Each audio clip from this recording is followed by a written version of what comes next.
Screams of terror fill a college stadium as thousands of fans rush the playing field. While guards shout at them to back up, scores of spectators are trampled. It is one of the worst accidents in American football history. It begins with the University of Wisconsin football team beating its arch rival, the University of Michigan, before an ecstatic home crowd.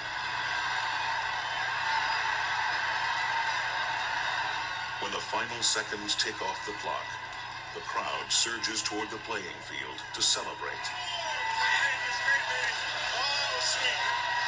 The crushing momentum overwhelms those in front of them, carrying them along towards the field. Among them is Wisconsin student Kristen Hanisch. There were people screaming, people crying. It was frightening.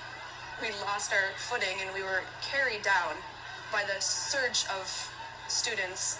I was elevated. I didn't touch the ground at all. It was like being in a giant wave. Watching helplessly from the field is Wisconsin athletic official Al Fish. There was a lot of screaming. There were a lot of people who were turning around, attempting to stop the tide coming over them, pointing back up and yelling at other students to turn around and go back. And frankly, they were just oblivious to it.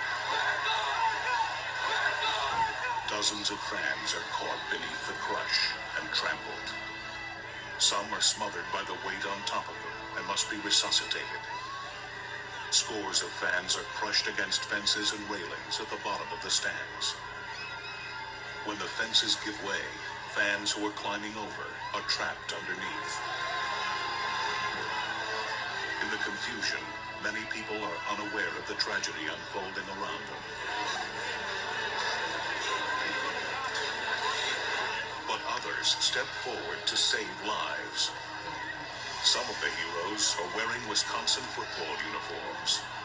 One of the examples, I think, of people who are rising to the occasion was actually one of our football players, a reserve quarterback named Michael Bren, who was in pre-med at the time. He personally pulled out 3 or 4 students who were in real deep trouble, and I believe helped resuscitate one.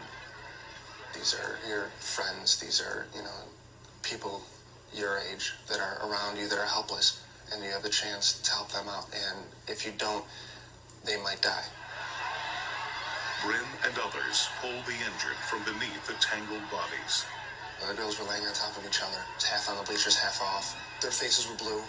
They just looked as if they had their life taken away from them. It was horrible. They were dead. They were limp. They needed something. They weren't breathing. I guess I realized that the paramedics weren't going to get there in time. I just got down and did what I was taught. I knew what to do. I had the ability to help, so I had to do it. It was black all around me, and I knew I was on the ground. There was a girl screaming. She was on top of me, and I started yelling at her to get off of my legs. And finally, when I broke free, I stood up and I started yelling at everybody around me. Yeah, you got some people with possible serious injuries. You're going to need some play rescue here. Paramedics finally make their way to the scene. What they see is devastating. Though no one has died, more than 70 people, most of them students, are injured. Many are hospitalized. It's not something you expect when you go to a football game. You're going to deal with life and death issues. With the crowd gone, officials discover why so many were trapped and injured. To begin with, the crowd in the rooting section was too large for the narrow opening that leads to the field. It was like an ever-narrowing funnel, according to campus police chief Susan Reisman. The top of the stadium is wider than the bottom, where the field is. It had a kind of a funnel effect, where you had kind of more content going into an area than you could have reasonably in that area. A steel railing separated the bleachers from the field, preventing the crowd from moving forward. But people kept pushing, trapping others against it. Finally, the railing was ripped from its concrete footings. The fences gave way, and the railings gave way, and people got caught up under those fences and under those railings and couldn't breathe. They really did make spaghetti out of these iron railings and smack this chain link fence. I mean, the pressure was tremendous that they brought to bear on these pieces of metal. School officials quickly take responsibility for what happened. They admit they let the student section get overcrowded, and security personnel were not equipped to handle this kind of emergency. Changes were ordered to prevent another similar tragedy. More police and security guards will be present. Stadium workers are now better trained to handle big crowds, and students are issued assigned seats, which cuts down overcrowding. Structural changes are also made. 3 additional exits are created. And new, taller fences are erected, which block the view from field level. These are designed to discourage fans from moving down towards the field during games.